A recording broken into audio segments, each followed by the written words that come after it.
अस्सलाम वालेकुम। शुरू करते हैं आज की कहानी।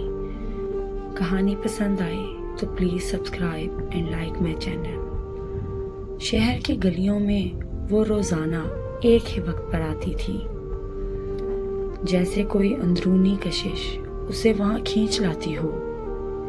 इसकी आंखों में उदासी थी और दिल में एक ऐसा दुख छुपा था जिसका बोझ वो किसी के साथ बार नहीं सकती थी।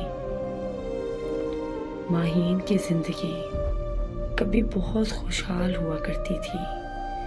एक बड़े पूरे घर में पलने वाली लड़की जिसकी ख्वाहिशात किसी परियों की कहानी से कम नहीं थी। सब कुछ बहुत अच्छा चल रहा था जब तक कि इसकी मुलाकात अजान से ना हुई। अजान एक हंसमुख दिलकश इंसान था जिसने माहीन की जिंदगी में रोशनी भरी। दोनों के दिल एक दूसरे से जुड़ गए, साथ धड़कने लगे और जल्द ही वो शादी के बंधन में बंध गए। लेकिन तकदीर को शायद कुछ और ही मंजूर था। शादी के कुछ अरसे बाद अजान के कारोबार में नुकसान होने लगा। हालात बद से बदतर होने लगे और अजान इस बोझ को बर्दाश्त ना कर सका।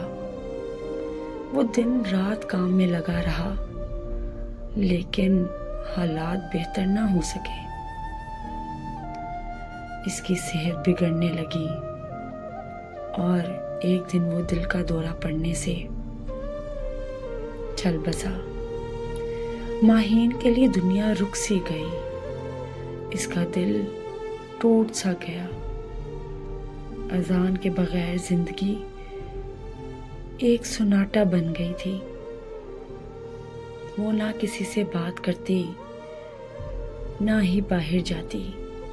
इसका दिल एक खालीपन में डूबा हुआ था। अजान के बगैर वो खुद को बेयारो मददगार समझने लगी थी। माहीन रोजाना उस जगह जाती जहां वो और अजान पहली बार मिले थे।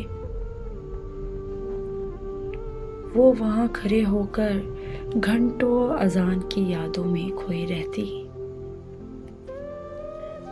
वो लम्हे जब वो दोनों हंसते, बातें करते, ख्वाब बुनते थे, अब सिर्फ यादों का हिस्सा बन गए थे। वक्त गुजर रहा था, लेकिन माहीन का दिल कभी ना भर सका।